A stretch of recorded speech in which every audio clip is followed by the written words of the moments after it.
Un siglo de misión en Bosa. Nos acompaña el padre Josué González Jaramillo, superior provincial de los misioneros claretianos de Colombia Oriental y Ecuador. Padre, cuéntenos, ¿quién le habló por primera vez de los misioneros claretianos? ¿Cómo fue ese proceso vocacional? Muy buenas tardes, Padre Avelino, y a todas las personas que nos escuchan a través de este video. Yo recuerdo, nosotros con mi familia vivíamos en el barrio 7 de agosto. De ahí tuvimos que trasladarnos a Bosa y en la búsqueda de un colegio para terminar mis estudios de bachillerato, nos hablaron por primera vez del Colegio Claretiano de Bosa. Estamos hablando del año 80. Entonces nosotros vinimos con mi madre a hacer la gestión, nos recibió el padre Héctor Guzmán y como cosas de la vida, pues ya los cupos estaban cerrados, las matrículas, sin embargo el padre aceptó darnos el cupo sin ninguna entrevista, ni examen, ni nada, sino que nos dio el cupo. Y ahí comencé mis estudios en el año 80, en ese tiempo era el del quinto de bachillerato y sexto, que fueron los 2 años que hice en el colegio, hoy sería 10º y 11. Entonces, yo no conocía absolutamente nada de los claretianos, sino a partir del año 80, y la primera persona que conocí de los claretianos fue el padre Héctor Guzmán, que era rector en ese momento. ¿Con él inició, digamos, como el surgimiento de su motivación vocacional o más adelante despertó esas motivaciones? No, ciertamente entré al colegio y ya hacia la mitad del año me empezó a llamar mucho la atención los diferentes grupos que había en el colegio. En ese tiempo había un grupo de primeros auxilios, había un grupo vocacional, había un grupo de deportes y los sábados en las tardes había un círculo de lectores al cual estuve perteneciendo. Ahí pues la participación, se tenía una comunicación directa en ese tiempo con el padre Miguel Duarte, que era el profesor de pastoral. Ahí fue cuando me presentaron los primeros videos de la misión claretiana, pero propiamente en ese año, en el 80, yo no ingresé. Fue en el próximo año, en el 81, que vinieron 2 claretianos, Carlos Alberto Guzmán, que era estudiante de teología, y el padre Jorge Iván Gallo.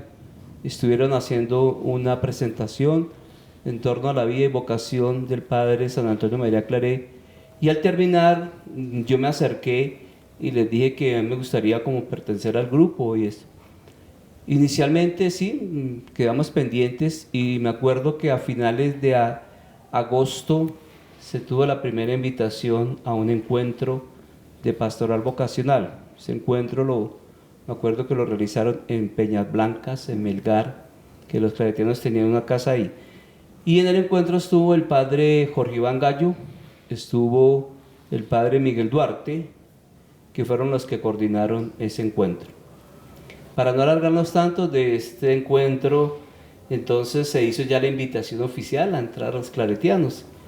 Y en ese momento, pues la motivación más que de ser un sacerdote claretiano, no, la mía fue pues toda la experiencia como misionera, ¿no? Me llamó mucho la atención el estilo de vida del padre en ese tiempo Miguel Duarte y Jorge Iván, que era estudiante, y la invitación fue esa: venga, acompáñenos, un poco así el estilo de Jesús, conozca un poco más de la comunidad. Nosotros le ofrecemos, para el año 80 ofrecía una cosa que llamaba prenoviciado, y era hacer 6 meses de una experiencia conjunta con los claretianos. En ese tiempo los claretianos regían la parroquia de la Despensa y ahí vivían. Entonces fue así, yo terminé mis estudios en el 80 y en el 81 ingresé a la comunidad. Al prenoviciado. Al prenoviciado, finales de agosto, principios de agosto. En Bosa, la Despensa. Ahí nos acompañaba, ahí conocí al padre Miguel Ángel Calderón, estaba un estudiante, Carlos Alberto Guzmán, que vivía con nosotros. Y ahí comenzó el proceso, comenzamos con 5 compañeros más, entre ellos, de acuerdo, un muchacho Edgar, un muchacho Jesús, había un hermano Walter Osa, que todavía estamos con él, y no recuerdo otros que iniciamos esa primera etapa del prenoviciado. Bien, el primer exalumno claretiano en hacerse misionero claretiano también, sacerdote hoy, como superior provincial. ¿Qué recuerda de los años de formación en Bosa que ya estaban en inserción? ¿En qué consistía esa experiencia de formación en inserción? Bien, la primera sorpresa fue que uno piensa que los claretianos tenían un seminario, ¿no? Yo había escuchado hablar de los seminarios, que era donde estaba uno con un grupo de sacerdotes y seminaristas y todo. Pues esto, la primera impresión era que ellos vivían en una casita, en la casa cural de la despensa. Era una casa que contaba con 4 habitaciones, un comedor pequeño y una sala. Entonces, eso fue la primera impresión, muy buena para mí. Era un ambiente, vivir en un ambiente de una familia. Y eso recuerdo que nosotros lo que era el desayuno, el almuerzo y la cena la tomábamos de una familia. Los claretianos tenían un contrato con ella y nos encontrábamos, nos levantábamos muy temprano a hacer la experiencia de oración. Terminada la oración nos íbamos a desayunar donde esta familia y regresábamos y cada uno retomaba sus actividades. Entonces, en este caso Miguel Ángel, en el tiempo era, creo que trabajaba con una revista que se llamaba Solidaridad, tenía otras ocupaciones propias de su ministerio, y Carlos Alberto era estudiante en la universidad, se iba a estudiar, y nosotros, los que vivíamos ahí, algunos trabajaban en un colegio. Me acuerdo que Darío Núñez se llamaba, trabajaba en un colegio. Walter hacía una experiencia de su trabajo, creo que era mensajero, y yo comencé a asumir el trabajo de la biblioteca, y en la despensa se tenía una biblioteca, entonces popular. fue, sí, una biblioteca popular. Entonces, lo primero que hay que decir es que el contacto con la gente, es decir, unos seminaristas que estábamos metidos en medio de unos entornos familiares, prestando unos servicios en un sector popular como era la despensa, y una apertura inmensa a la comunidad en un servicio que en ese momento era el tema de la biblioteca. Entonces, eso recuerdo. Primero, insisto, como la sencillez de los formadores, en este caso el padre Miguel, Carlos Alberto, el ambiente donde terminaba, insisto, era una casita de 4 habitaciones, una sala, un comedor, que estaba ahí ligada a la parroquia, y el ambiente de la libertad en los procesos de formación, ¿no? Que me llamaba mucho la atención que mis hermanos salían, nosotros estábamos ahí. Eso como inicialmente, sí. ¿Cuántos años de su formación los hizo en Bosa?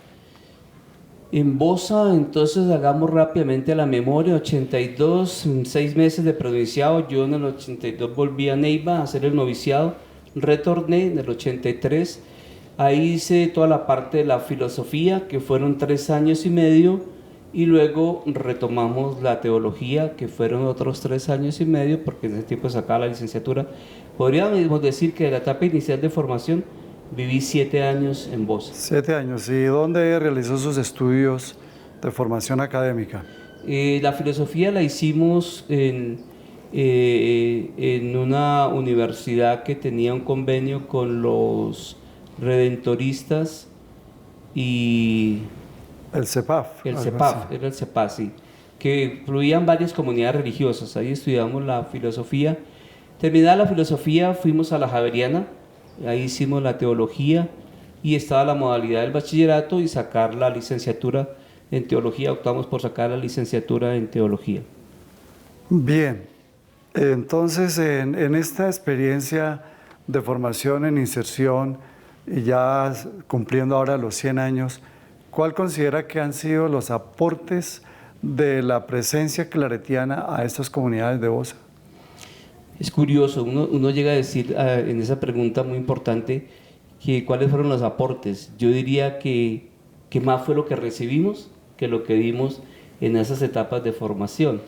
Porque, insisto, el hecho de tener la posibilidad de vivir en un ambiente, todas las casas de formación donde yo pasé, estuvimos siempre en la parte de la despensa, luego estuvimos en otro barrio muy cercano ahí, creo que es el barrio de aquí en Bosa, ¿La Azucena? la Azucena, y eran sectores muy populares. Entonces, unas comunidades que estaban muy abiertas a la gente. Entonces, básicamente, nuestra acción de formación estaba mediada por esta realidad y este aporte de las familias que nos conocían, que compartían con nosotros, la posibilidad de tener, ¿cómo llamaríamos?, hacer eco de la formación desde estos procesos. No fueron un seminario aislado ni encerrado, sino que no, eran unas experiencias de vida comunitaria en la gente. Que la gente contribuía a la formación. Claro, nosotros, por ejemplo, hubo familias que estaban muy cercanas donde yo personalmente experimenté como la corrección fraterna. ¿Y ustedes qué les está pasando? ¿Por qué esto? Mire que ustedes se están formando para seminaristas, tengan mucho cuidado, ustedes van a ser misioneros. Era muy interesante. Igual teníamos mucha cercanía en ese tiempo con los muchachos, con los jóvenes, se acercaban, teníamos unos grupos muy amplios de jóvenes que se acercaban con un cariño y un afecto y con esas posibilidades de que también viviéramos esa experiencia mutua de retroalimentación, de que uno aportaba a ellos y ellos le aportaban a uno. Entonces fue muy significativo, insisto, es más lo que nosotros recibíamos que lo que aportábamos. Podríamos decir, hacía aportes significativos desde la experiencia de la fe, porque había algo que la gente expresaba, es que ustedes no son como otros curas, es que ustedes tienen otra forma diferente de vivir estos principios de la fe. Y entonces uno intentaba como clarificar, pero ¿qué es lo que fundamentalmente encuentra? Entonces decían, por ejemplo, su cercanía. 2, la posibilidad que ustedes nos dan en la parte formativa. De tiempo insistíamos mucho en la formación y fue una beta que es muy claretiana, que es todo el tema de lo bíblico. Entonces nosotros teníamos en ese tiempo asambleas bíblicas, grupos bíblicos y formación. 3, decían, hombre, es que escucharlos en ese tiempo el párroco era el padre Guillermo Ramírez y le ayudaba el padre Alfonso Reyes, que eran los formadores de teología, que vivían en la despensa. Y entonces decían, hombre, es que ustedes, sus homilías son muy sencillas, muy profundas, que dejan algo y siguen permitiendo que uno profundice. Otra dimensión fue como el aspecto de la organización comunitaria. Creo que ahí fue un aporte muy grande, porque estos barrios en Bosa, la gran mayoría, fueron barrios que iniciaron, digámoslo así, sin un reconocimiento del Estado. Entonces, lo que fueron sus servicios públicos, agua, alcantarillado, teléfono, todas estas cosas, casi que tocó arañarlos y pelearlos a través de la organización. Y nosotros como comunidad jugamos un papel muy importante ahí, con las juntas de acción comunal, con las personas y representantes de las organizaciones. Con los líderes de los barrios. Nos vinculamos con los líderes y acompañamos ese proceso. Otro creo que sin duda alguna fue el tema de lo que llamábamos en ese tiempo como hoy diríamos una lectura crítica de la realidad a través de nuestras herramientas que nos daba la universidad y todos nosotros teníamos grupos permanentes de reflexión en torno a este tipo de realidades que se vivían. De ahí se generaron organizaciones muy serias, con líderes muy serios. Nació un movimiento juvenil llamado Quiboyacta. ¿También hizo parte de ese movimiento? Sí, yo estuve más que no propiamente al frente de algún grupo o una organización, sino bebí y participé de ellos. Entonces, a través de las reuniones, Quiboyacta fue un movimiento que trabajó mucho toda la parte organizacional con los jóvenes, especialmente una beta a la cultura, otra beta fue toda la parte del arte y otra beta que fue toda la parte de formación de líderes. Entonces, es un movimiento muy fuerte, muy grande, que llegó a tener más de 500, 600 personas hábiles que se llegaba a trabajar, y un impacto muy fuerte en todo lo que es la cultura de Bosa y la organización artística y social y política. Ahí ya empezamos a hablar de una concientización política, de una organización política. Un momento difícil, estamos hablando de un resurgimiento muy fuerte. Ahí comenzaba a hablarse todo el tema de incidencia de la guerrilla, había también ya el inicio de todos estos grupos de paramilitares y realidades muy complejas y difíciles que se vivieron en torno a la zona de Bosa. Era el momento como de ascendencia de los movimientos populares, ¿no? Sí, realmente fue el momento culme. A nivel de iglesia, pues recordamos el famoso encuentro de la vida de todas las comunidades eclesiales de base. Cristianos por la vida. Los cristianos por la vida.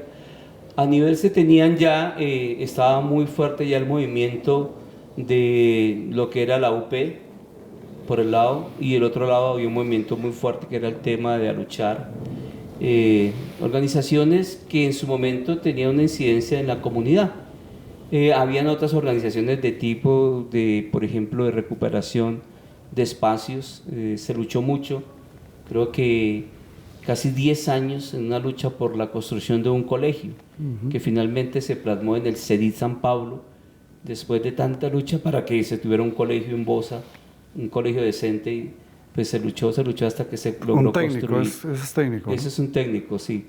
Luego había otra beta muy interesante que desafortunadamente pues fue muy perseguida y fue la búsqueda de la participación política, que creo que esta es una de las ramas más tristes del país y de Colombia, como a tantos años y hasta hoy se habla de uno de los puntos del acuerdo de la paz, que es la organización y participación política, y esto es lo que ha generado la cantidad de muertes de líderes y lideresas que ha venido atravesando Colombia ya desde esa época, y tiene su fundamento en que unos grupos de poder, y en ese tiempo 2 o 3 partidos que eran los que manejaban todo y no permitían, coactaban la participación. evidentemente, y cualquiera que no entrara dentro de la lógica de ellos pues eran prácticamente perseguidos y si se quiere aniquilados, ¿no?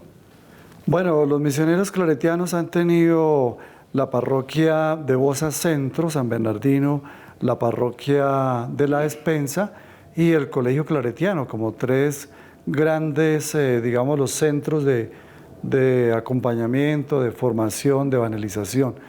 ¿Cuáles considera que son como los aportes desde el campo de cada una de esas obras hacia las comunidades? Bien, primero que hay que entender que es una presencia en sectores vulnerables, en sectores de la periferia. Ya el hecho de tener unas comunidades religiosas en un ambiente como Bosa, para la gente era un signo de saber que había una iglesia que con un rostro humano, había una iglesia desde ese tiempo, podríamos hablar de ahora que se habla de un camino sinodal, una iglesia sinodal de participación, una iglesia que rompía los moldes de algunas estructuras un poco acartonadas, a veces un poco desarraizadas de la realidad, de los entornos, una evangelización un poco, yo la llamaba como de tipo jerárquica, y un poco a la ultranza de resultados, ¿no? Cosas inmediatas, de que 100 confirmando, 100 primeras comuniones, esto. Entonces, ahí lo que uno ve es que los claretianos hacen un proceso de evangelización, insisto, no en resultados, sino en procesos. Y eso cambia completamente la propuesta pastoral. Una segunda preocupación, un esquema que va planteando realidades de cómo se va construyendo el sueño de Dios, su reino y su proyecto a través de la participación de la gente. Ya se hablaba, los misioneros claretianos hablábamos de la caminada en comunión, entonces una misión compartida, se hablaba entre laicos y religiosos, que eso completamente cambiaba el esquema. ¿Por qué? Porque en muchas de nuestras entidades, estructuras religiosas, pues se habla de la participación del laico, pero el laico no es más que aquello que hace lo que diga el párroco, o que está pendiente de llevar los papeles del párroco, de asumirle algunas eventualidades. No, aquí era a partir de la participación de los entornos, de lo que se llamaba todo el área de planificación, todo el área de análisis de realidad, todo el área de iluminación y las ejecuciones.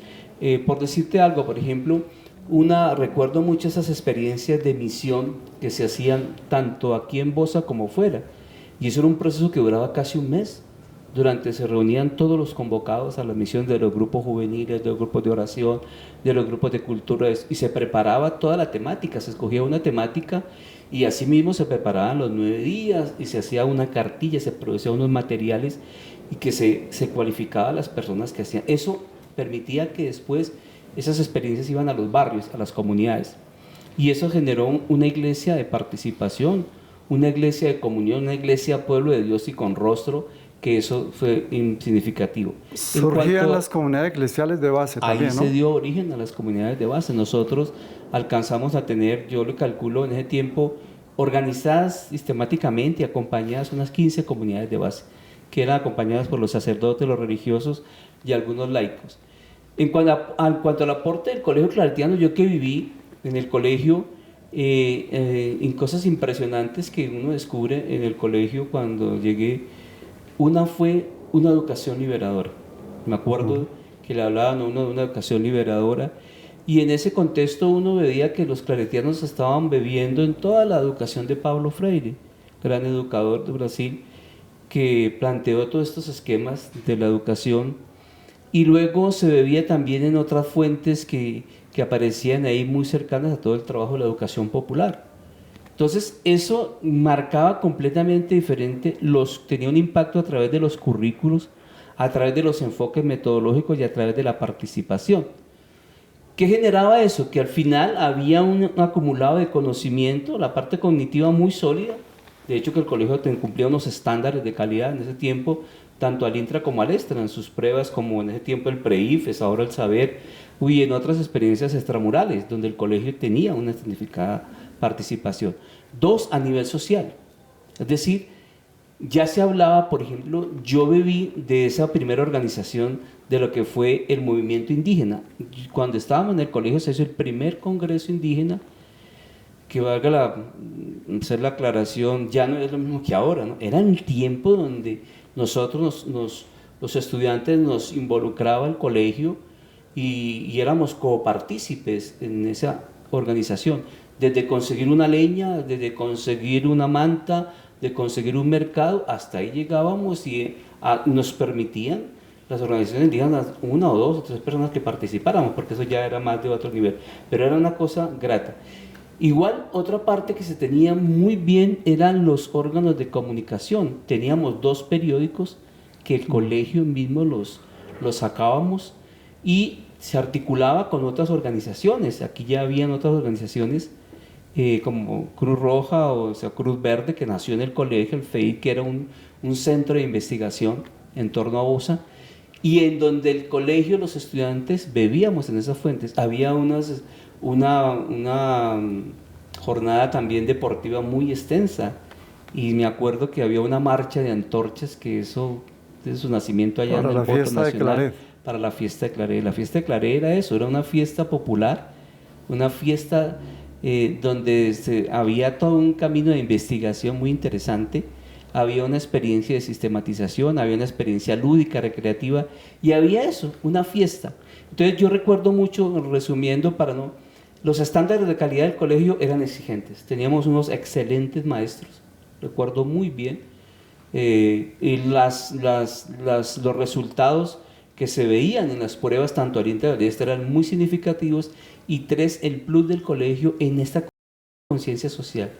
Yo creo que ningún claretiano de los que en ese tiempo vivimos en el colegio no salimos sin un bagaje y un sinnúmero de inquietudes a nivel social, político, de los entornos en las realidades. Entonces nos hablaba ya de la vocación y la misión de que nosotros, los estudiantes claretianos, no tendríamos que salir a reproducir un sistema, ¿no? Sino que ojalá algún día nosotros fuéramos unos líderes. Era eso, una preocupación de formación de los líderes, que pudiéramos generar procesos de transformación. Y eso lo dice la historia. Aquí en el Colegio Claretiano tenemos desde ministros hasta han pasado por concejales, gobernadores, tenemos en todos los estamentos sociales y políticos estudiantes alumnos que están ahí y que han participado, ¿no? Podríamos concluir que tanto las parroquias como los barrios eran centros de misión y escuelas de formación de laicos, de religiosos, igual que el Colegio Claretiano, también con una orientación de una pedagogía liberadora. Y recordar también que del colegio nacieron unas experiencias de educación popular. Está la Escuela Popular Claretiana de Neiva. ¿Cómo fue ese surgimiento? Eso estuve muy, muy de cerca, ese nacimiento. El Colegio Claretiano nunca se quedó encerrado. Yo me acuerdo que Héctor Guzmán, y después más tarde vendrá Alberto Rodríguez y otros hermanos, en ese momento, cuando se empezó a hablar de educación popular, yo creo que sin ánimo de desjactarnos, pero los claretianos trabajaron en el génesis de lo que fue la educación popular.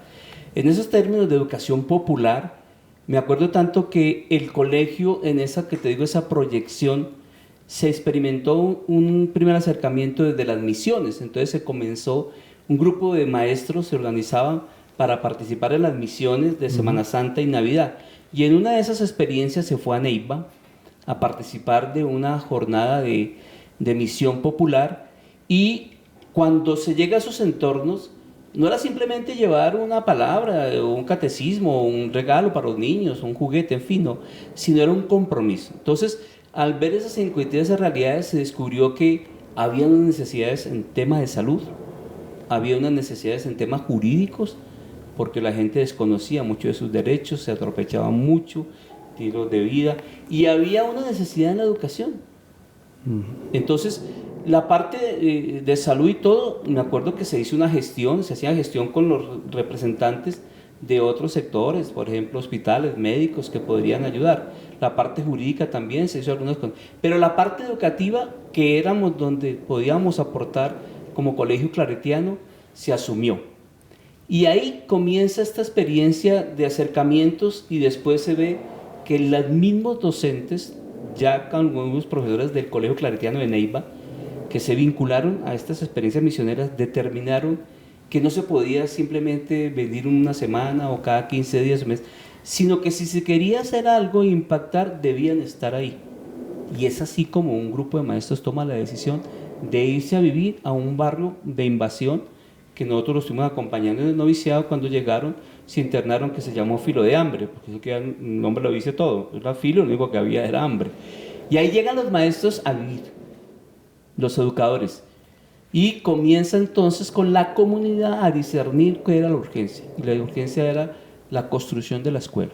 Ahí nace la Escuela Popular Claretiana, antiguamente llamada Escuela Popular Filo de Hambre, y ahí comienza con una experiencia totalmente novedosa, que es desde la pedagogía de Pablo Freire, desde la educación popular, concretamente todo diferente en lo que se estaba haciendo, el modelo pedagógico, el modelo curricular y el enfoque que se quería.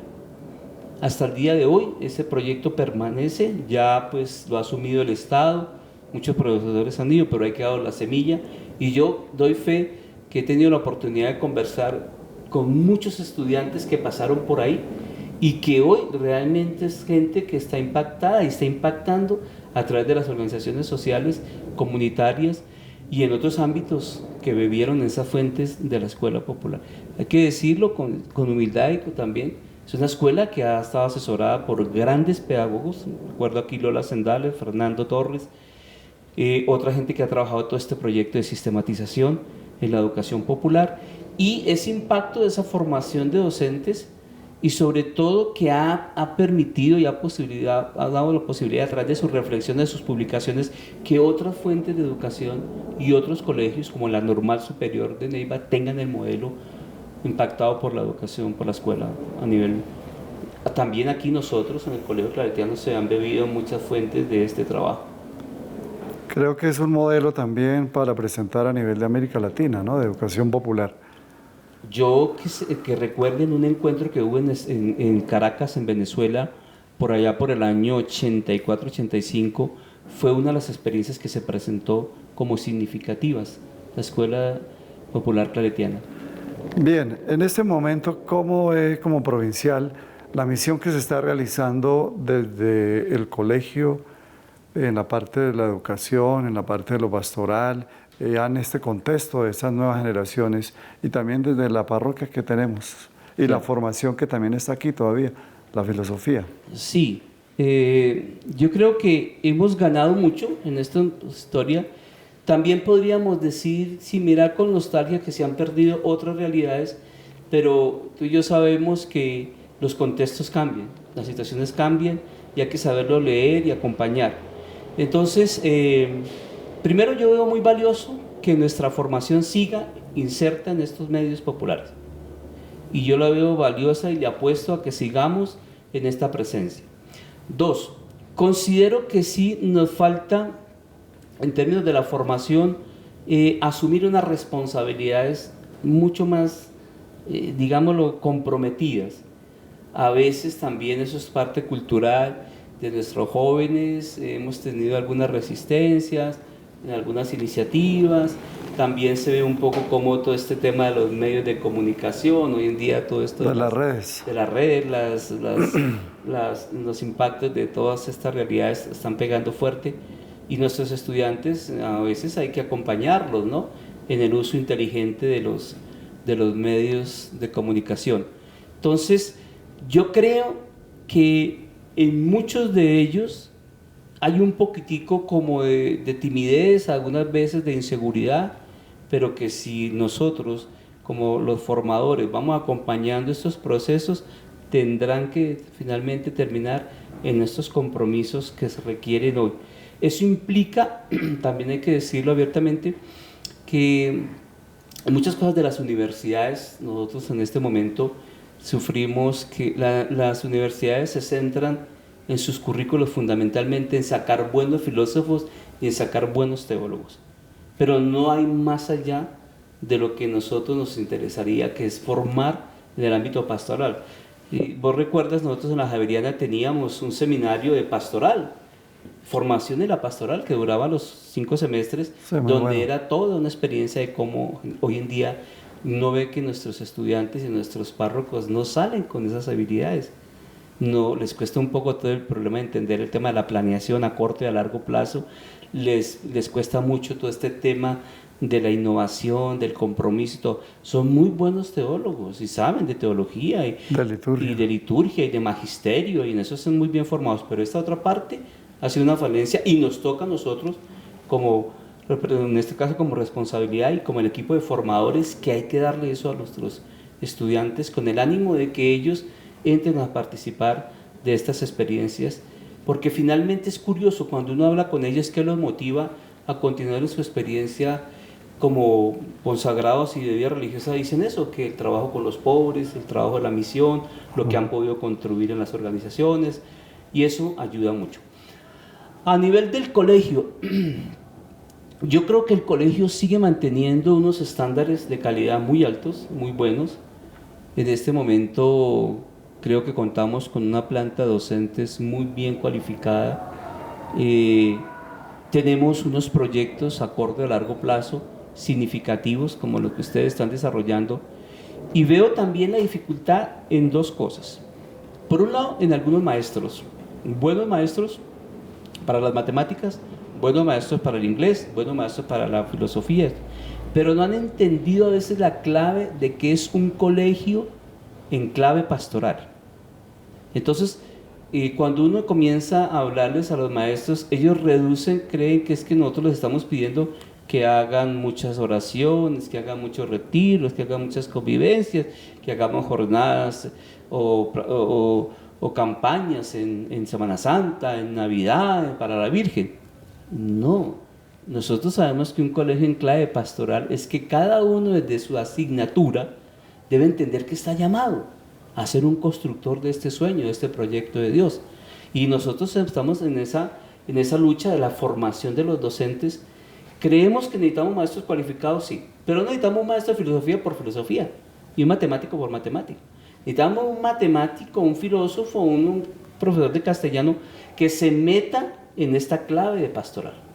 Y ahí estamos creando los espacios a través de las áreas de la provincia, área de SOMI, Solidaridad y Misión, el área de Biblia, el área de comunicación, el área de nuevas generaciones. Algunos maestros, cuando tienen esa lógica, es por ahí donde tienen que dar los resultados. Entonces yo pienso que el colegio tiene que seguir haciendo ese esfuerzo enorme por mantener los estándares de calidad, tanto al intra como afuera, que los tiene, pero también meter a los docentes en esta clave de un colegio pastoral.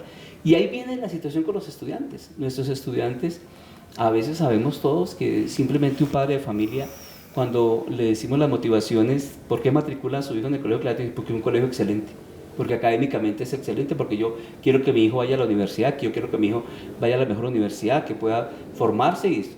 Pero no ven la otra beta, que es lo que ofrece el colegio, que es la dimensión de la formación integral.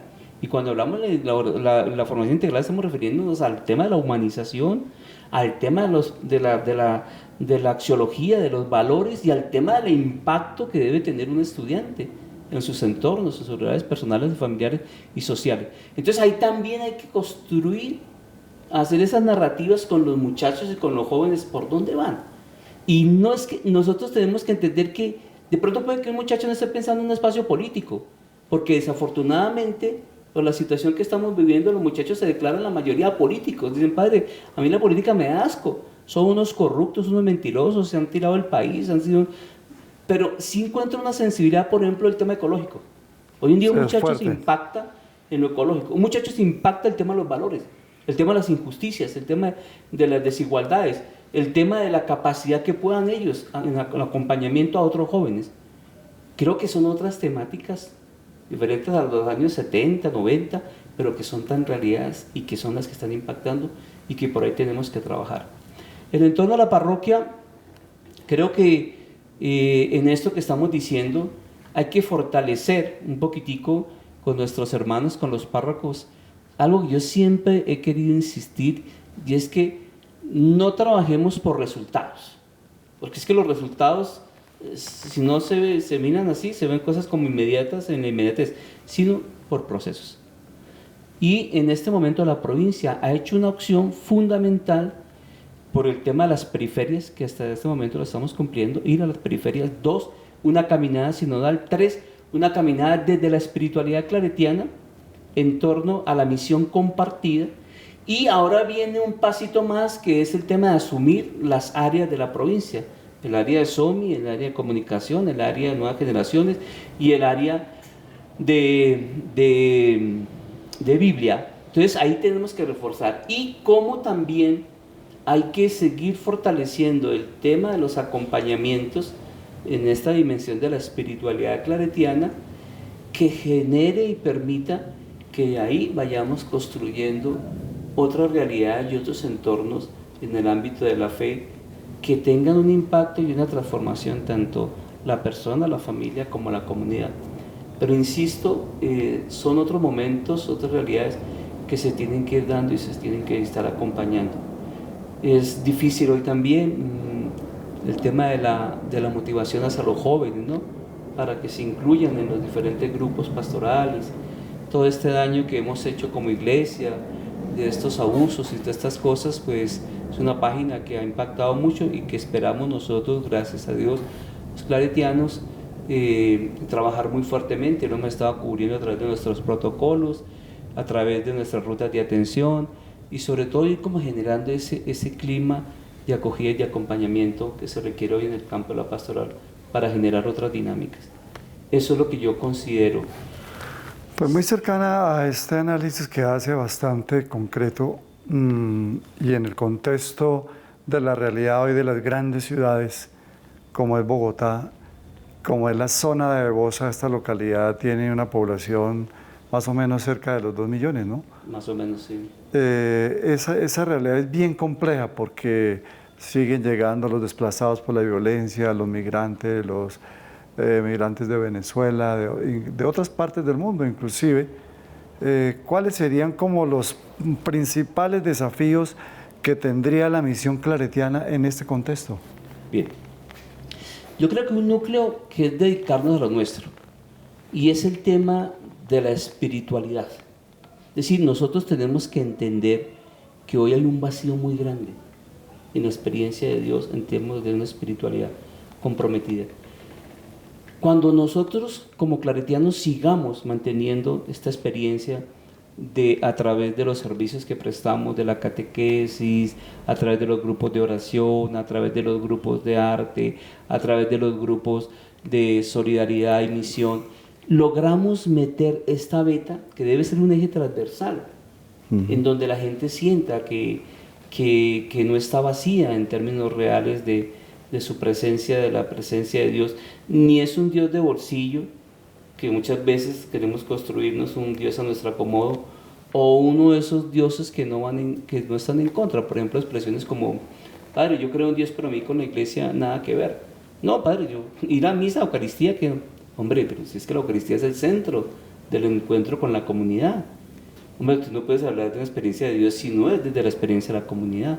Dios no es un Dios que vive descontextualizado, aislado. Entonces, eso hay que irlo generando. Eso significa crear comunidad de vidas. A partir de ahí, entonces nosotros tenemos que determinar algo que es concreto.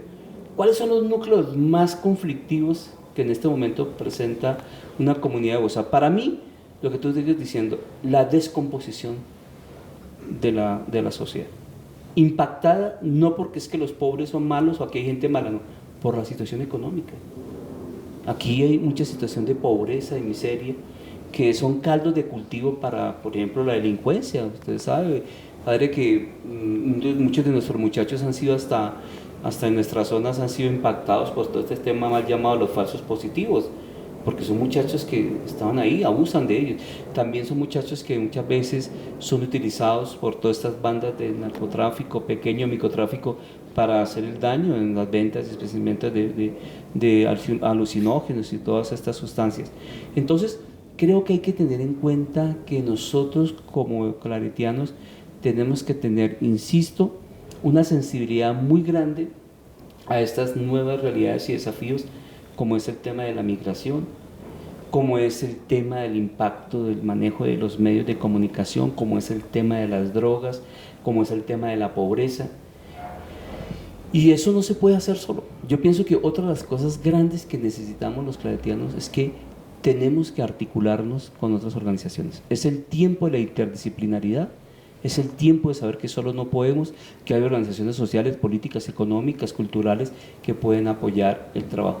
Pero si vos me dices, padre, entonces concretando, ¿qué más? Insisto, necesitamos seguir teniendo este rostro de pueblo de Dios, generar un espacio de espiritualidad encarnada en las realidades, en los entornos, donde la gente no sienta que como que no está esa presencia de Dios, o insisto, no nos acomodemos a estos movimientos que están apareciendo en la iglesia, que son movimientos que son más bien alienantes y a veces que utilizan a la gente, la manipulan y hasta la saquean a través de sus diezmos y limosnas y todas estas cosas.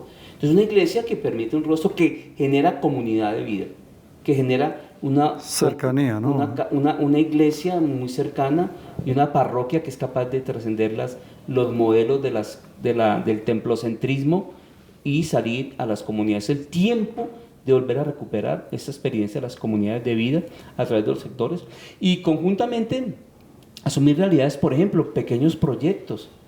Hoy creemos que a través del gobierno, si es el Estado lo deja, por ejemplo, es impensable y ojalá se pueda realizar, que en esto que estoy entendiendo con los nuevos decretos del presidente, es que las organizaciones sociales como juntas de acción comunal puedan concretar y planificar sus obras y llevarlas a cabo.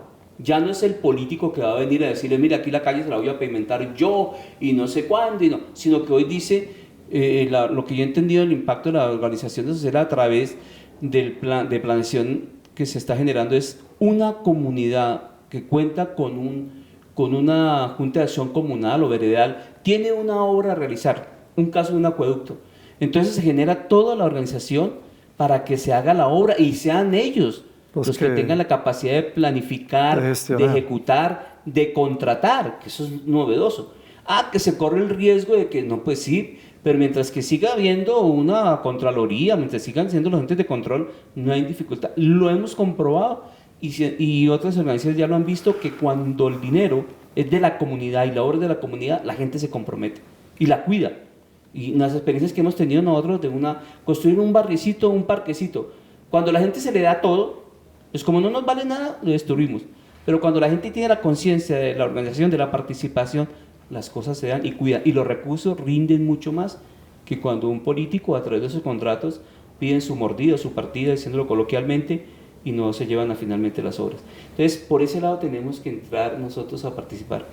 Hay algo que hay que generar unas tensiones en esto que se van generando. Por ejemplo, a pesar de que en Bosa no, pero a mí me da mucho temor que lleguemos a esas líneas rojas en donde el bando de los de acá y los de B y los de C, y que aquí no pasa el muchacho y no pasa, a Dios gracias todavía no. Lo más significativo aquí tenemos el tema de las barras bravas, pero habría que organizar esos equipos y ya hay gente que ha trabajado cómo estos muchachos se pueden organizar a través de otro tipo de lenguajes, de otro tipo de comunicaciones.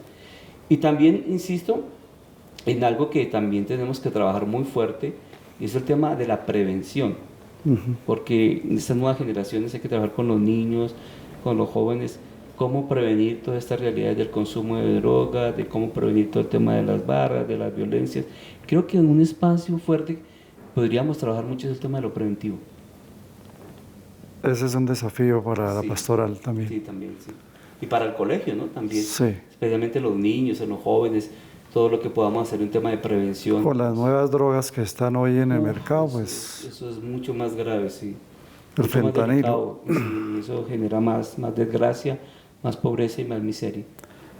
Bueno, padre Josué, como provincial también, ¿cuál sería el mensaje que deja a las nuevas generaciones de misioneros claretianos que vendrán a estar en este lugar de misión de la provincia?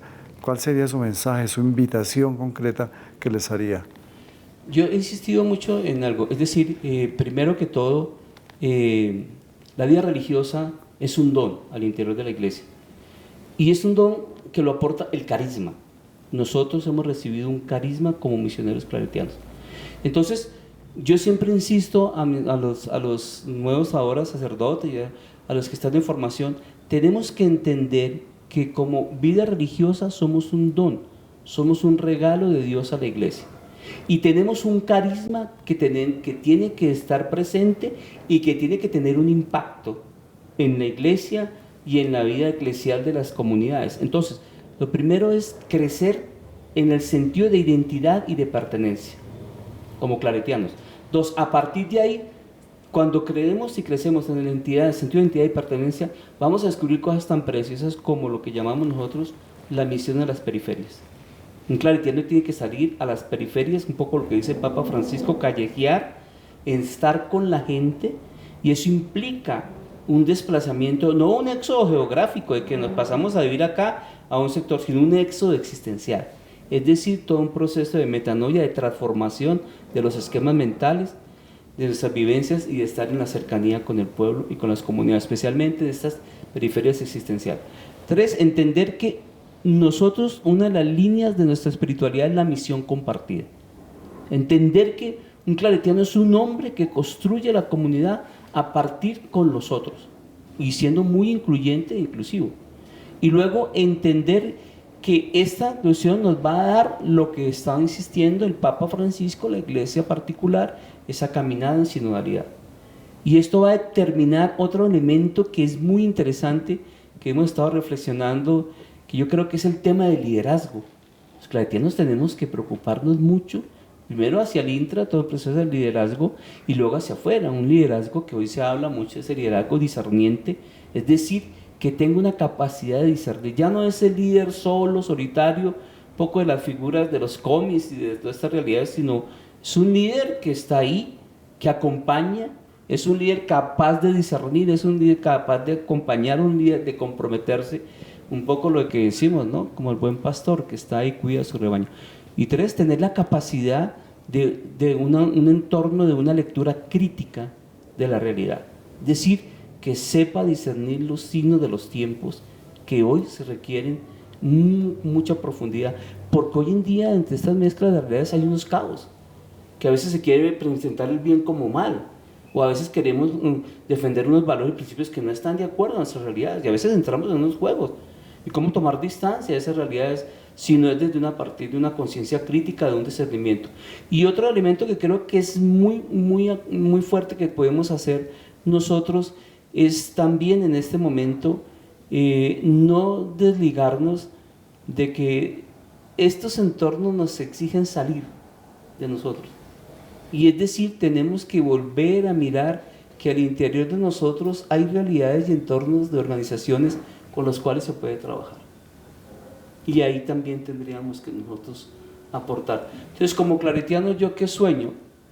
Yo sueño unos colegios que siguen siendo un servicio a unos niños, a una juventud, desde una formación cualificada, insisto, de estándares de calidad, y no solamente un estándar de calidad ISO 8000, no, nosotros nos interesa, miramos la calidad, de calidez y calidad, como hablan ustedes, en las comunidades de aprendizaje, una formación sólida de nuestros docentes, que seamos capaces entonces de generar estos nuevos liderazgos en nuestros muchachos, que a corto y a largo plazo sigan siendo generadores de estos cambios y de estas transformaciones.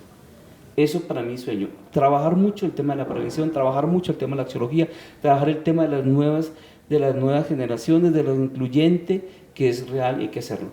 De los medios también. De los medios también, el uso inteligente de los medios de comunicación. A nivel de nuestras parroquias, sueño con unas parroquias que salgan, que no se queden en el templocentrismo. Unas comunidades que sean capaces de impactar las comunidades a través de las pequeñas comunidades eclesiales acompañando su dimensión espiritual, acompañando su dimensión formativa, acompañando el grupo que es capaz de, a partir de nuestra experiencia, ir generando estos milagros. Entonces yo digo, mira, si aquí hay una experiencia bonita y aquí hay otra, para eso son las redes. Hoy hablamos de las redes, es eso, empezar a tejer redes. Empezar a tejer redes. Si nosotros nos quedamos solitos, nos quedamos ahí, pero si salimos, vamos a tejer una red con el colegio. Aquí mismo, en la zona, tenemos que entrar fuerte, y a Dios gracias, tengo entendido que el Padre José María tiene un papel importante en la vida religiosa. ¿Cómo tejemos las redes con los colegios? Aquí tenemos 4 colegios de religiosas. Están las claretianas, están las nazarenas, están las de las de Clarafay, en fin. ¿Cómo crear esas redes, ¿no? En la parte educativa? Igualmente las parroquias. Yo también creo que la diócesis con nuestro obispo, como el señor Juan Carlos, es una diócesis que está, a pesar de que haya tan poco tiempo, va uno viendo otro tipo de organización y una conciencia de un trabajo más en sinodalidad, más en comunión, donde los claretianos tenemos que estar ahí. No podemos aislarnos y dar de beber de nuestras fuentes carismáticas que ayuden en esta construcción de la iglesia local. Pues bien, agradecemos al Padre Josué porque nos ha hecho una muy buena síntesis de la memoria de los 100 años de la misión claretiana en Bosa. Hemos recorrido pues su proceso vocacional, su etapa de formación y luego lo que ha sido propiamente la misión de los claretianos en estas obras, desde la parroquia, el colegio, que deben a ser como centros de misión, escuelas de formación de líderes, de laicos y religiosos al servicio de la misión. Afortunadamente, Padre, también contamos en la iglesia local con un obispo muy cercano, muy comprometido con las realidades que viven las comunidades, Monseñor Juan Carlos Barreto, y a nivel de Bogotá también con Monseñor Luis José, el arzobispo de Bogotá, que están dando como un ejemplo muy bonito de cómo servir, de cómo ser hoy dentro de la iglesia, ¿no? Y los misioneros claretianos, pues no podemos estar de espaldas a estas realidades, todo lo contrario, siempre hemos sido como capaces de arriesgarnos, de estar dispuestos a ir dando los pasos de manera consistente en las misiones donde estamos acompañando nuestro servicio. Entonces creo que ahí tenemos tenemos buenos ejemplos para seguir. Claro. Y tenemos un reconocimiento. Yo he hablado con el señor Luis José y quiere mucho a los claretianos, confía plenamente en la obra nuestra y de hecho que nos consulta algunas realidades con el padre Darío Echeverri, que ha trabajado mucho en la Comisión de Justicia y Paz y es consultado ahora en estos tiempos frente a estos procesos de paz.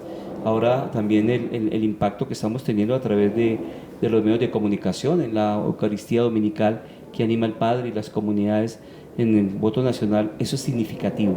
Y aquí en Bosa, pues Monseñor Juan Carlos lo ha expresado, la voluntad de trabajar juntamente con los claretianos, nos aprecia, nos valora, nos respeta y cree profundamente que nosotros estamos llamados a seguir esta caminada y seguir fortaleciendo esta iglesia local y particular. Entonces creo que ahí tenemos compromiso, igualmente a nivel social, algunos servicios que prestamos, algún día tendremos que hablar de eso, de todo lo que ha sido el impacto del acompañamiento y de los servicios externos a otros grupos espirituales, que el colegio también ha generado estos espacios de participación, así sea en las áreas del movimiento indígena que se ha generado, y ellos agradecen que este sea un espacio de abierto, de apertura, una casa abierta, una acogida, casa abierta, sí, donde les pueda participar y pueden contar con nosotros. Y podríamos hablar de experiencias muy bonitas, cuando ahora acuerda con el tema del paro y esto, cómo a través de las redes que fuimos impactados por ese abuso de autoridad y de poder en ese momento de las Fuerzas Armadas y de la policía, sin el respaldo de ninguna iniciativa de la alcaldesa de Bogotá en ese momento, pero la comunidad nos respaldó. Y nosotros no sufrimos ninguna destrucción de nuestros bienes, de un bus, de una parroquia o de un colegio, por el contrario. La comunidad sabe de lo que somos y eso es grande impacto. Nunca alguna gente me decía, padre, ¿y ustedes en ese momento que cuando vimos eso sin el helicóptero, todo esto? Sí, claro, ¿no? Se incomoda y grita y todo, pero la comunidad nunca nos dejó, siempre estuvo con nosotros. Y eso es producto de lo que se ha sembrado. Eso muestra de que la comunidad nos quiere y por eso estamos donde nos quieren también. Y seguimos acompañando muy de cerca, como el Papa Francisco lo pide, el oler a oveja, ¿no? y estar callejeando, de tener también la oreja al servicio de la pastoral, de escuchar el pueblo de Dios. Creo que nos ha planteado muy bien los desafíos que tiene la misión. Estaremos pendientes para acompañar y poder gestionar la respuesta que tenemos que dar a estos desafíos. Muchas gracias, Padre Josué. A usted muchas gracias, Padre Avelino, a todos los que nos escuchan y muchas bendiciones. Que el Señor nos siga bendiciendo y contamos con sus oraciones e insistimos, es una caminada en conjunto. Muchas gracias.